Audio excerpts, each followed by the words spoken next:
बर्बरीक का नाम खाटू श्याम कैसे पड़ा? बर्बरीक घटोत्कच और अहिल्यावती के सबसे बड़े पुत्र थे। बर्बरीक महाभारत के एक महान योद्धा थे। बर्बरीक को उनकी माता ने यही सिखाया था कि सदा ही निर्बल के पक्ष के तरफ से युद्ध करना, और वह आजीवन इसी सिद्धांत पर लड़ते रहे। बर्बरीक को ऐसी सिद्धियां प्राप्त थीं कि वह पलक झपकते ही महाभारत के युद्ध में भाग लेने वाले समस्त वीरों को मार सकते थे। उन्होंने अपनी युद्ध कला अपने माता से सीखी थी।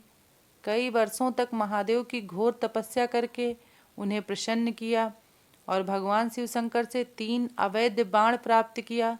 3 बाणधारी का प्रसिद्ध नाम प्राप्त किया। महाभारत का युद्ध कौरव और पांडवों के मध्य जब शुरू हुआ और बर्बरीक को यह पता चला तो उन्होंने युद्ध में सम्मिलित होने की इच्छा जागृत हुई। तब उन्हें अपने माता से आशीर्वाद प्राप्त करके हारे हुए पक्ष का साथ देने का वचन दिया और अपने घोड़े और 3 बाण और धनुष के साथ कुरुक्षेत्र रणभूमि की ओर चल दिए। श्री कृष्ण ने ब्राह्मण का वेश धारण कर बर्बरीक से परिचित होने के लिए उन्हें रोका। वह मात्र 3 बाण से युद्ध में सम्मिलित होने आए हैं, ऐसा देखकर उनकी हंसी भी उड़ाई। तब बर्बरीक ने कहा, 1 बाण शत्रुओं का विनाश करने के लिए पर्याप्त है और ऐसा करने के बाद बाण तर्कस में वापस आ जाएगा। यदि तीनों बाणों का प्रयोग कर लिया जाए तो तीनों लोकों में हाहाकार मच जाएगा।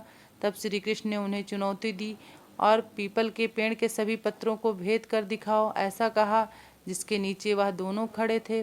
बर्बरीक ने चुनौती स्वीकार कर ली और अपने 1 बाण से ईश्वर का स्मरण कर पेड़ के पत्तों की ओर चलाया।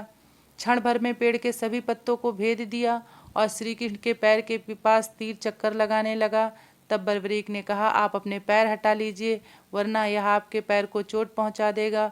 श्री कृष्ण बालक बर्बरीक से पूछे, युद्ध में किसकी ओर से सम्मिलित होने आए हो? तब बर्बरीक ने अपनी माँ को दिए हुए वचन को दोहराया और कहा, मैं युद्ध में उस सेना की ओर से सम्मिलित होगा जिससे सेना निर्बल होगी और हार की ओर हो। श्री कृष्ण जानते थे युद्ध में हार तो कौरवों की ही निश्चित है।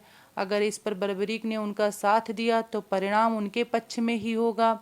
ब्राह्मण भेष में श्री कृष्ण ने बालक से दान की अभिलाषा व्यक्त की। इस पर वीर बर्बरीक ने उन्हें वचन दिया कि अगर वह उनकी अभिलाषा पूर्ण करने में सामर्थ हैं तो अवश्य करेंगे। श्री कृष्ण ने उनका शीश दान में मांग लिया। बर्बरीक क्षण भर के लिए तो आश्चर्यचकित रह गए, परंतु उसने अपने वचन की दृढ़ता दिखाई और ब्राह्मण से अपने वास्तविक रूप से अवगत कराने की प्रार्थना की। और तब श्री कृष्ण ने उन्हें अपना विराट रूप दिखाया और बर्बरीक को समझाया कि युद्ध आरंभ होने से पहले युद्ध पूजा के लिए एक वीर क्षत्रिय के शीश के दान की आवश्यकता होती है। तब बर्बरीक ने उनसे प्रार्थना की कि वह अंत तक युद्ध देखना चाहते हैं। श्री कृष्ण ने उनकी प्रार्थना स्वीकार कर ली। फाल्गुन मास के द्वादशी के उन्होंने अपने शीश का दान दे दिया। उनका सिर युद्धभूमि के समीप ही एक पहाड़ी पर सुशोभित कर दिया गया, जहाँ से बर्बरीक ने संपूर्ण युद्ध को देखा। युद्ध समाप्ति पर पांडवों में बहस होने लगी कि युद्ध विजय का श्रेय किसको जाता है। तब श्री कृष्ण ने उन्हें सुझाव दिया कि बर्बरीक का शीश संपूर्ण युद्ध का साक्षी है, इसलिए बेहतर निर्णायक बर्बरीक ही हैं। तब सभी इस बात से सहमत हो गए। बर्बरीक ने उत्तर दिया कि श्री कृष्ण ही युद्ध विजय में प्राप्त करने में महान कार्य किया है। उनकी उपस्थिति उनके युद्ध नीति निर्णायक थी। उन्हें युद्धभूमि में सिर्फ उनका सुदर्शन चक्र घूमता दिखाई दे रहा था, जो कि शत्रु के शीश काट रहा था। यह सुनकर श्री कृष्ण ने बर्बरीक को वरदान दिया और कहा, तुम मेरे श्याम नाम से पूजे जाओगे।